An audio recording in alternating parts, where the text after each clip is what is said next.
Hello everybody and welcome to the TTVJ YouTube channel. We are going to put our third installment today in the Lyra phono cartridges. And we're going to take a look at the SL version of the Kleos and the Etna. We're going to combine this review because what we found from the SL versions versus the standard Kleos and Etna was that both models basically had the same characteristics over the standard Kleos and Etna.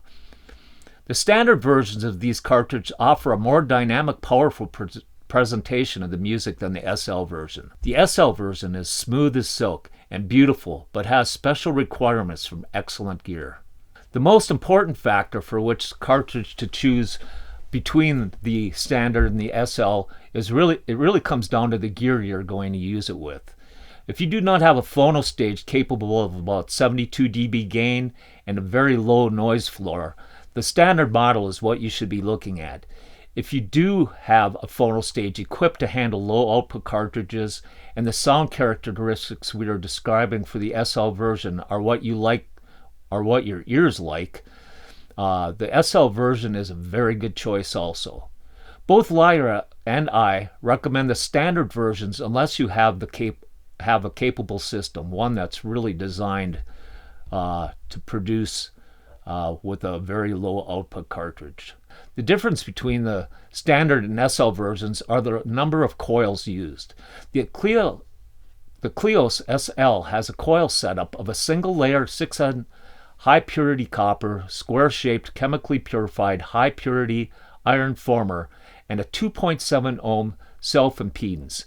The Etna has a single layer 6N high purity copper, chemically purified, high purity iron cross shaped former, 1.52 ohm impedance, and a 1.9 microhenry inductance.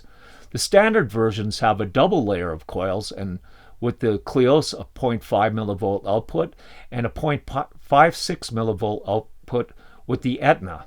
So the SL versions output about half of that with a 0.25 millivolt output for both of the cartridges.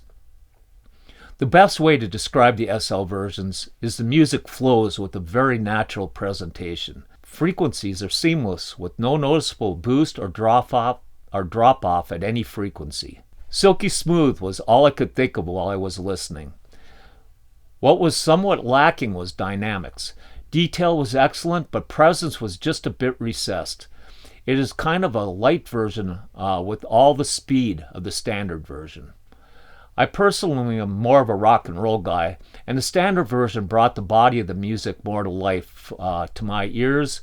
Electric guitar sounded a bit soft with the SL version and more dynamic and concert-like with the standard Kleos and Etna. Small jazz ensembles and some classical music took on new depth and meaning when I listened with the SL version. It was with mostly dynamic music that the standard version was my preference. A friend of mine sat in with me on one of the listening sessions while I was playing a Mo-Fi Poco Legend album, and he preferred the SL version with that pressing, and I must say it did sound glorious. It was as smooth as silk, like I said. It was just beautiful, and you could hear everything.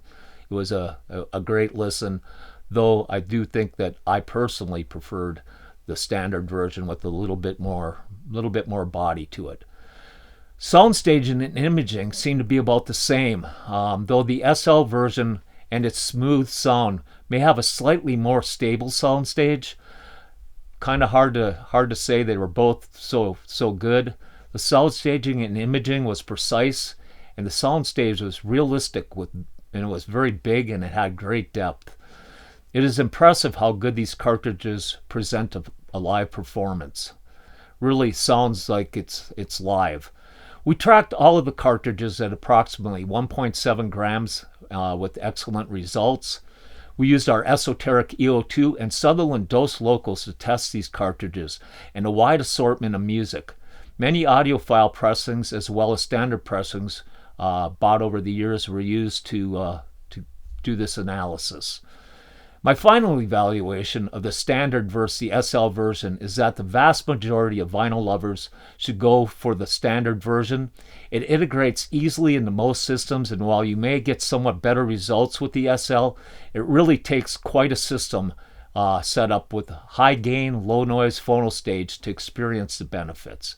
We did find that a transimpedance phono stage or a very good step-up transformer worked excellently with the SL versions.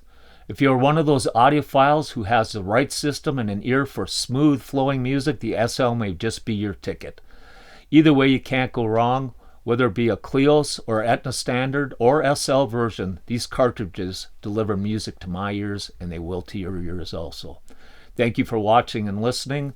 Hope this helped you make a decision between the standard and the SL versions of the Kleos and the Etna.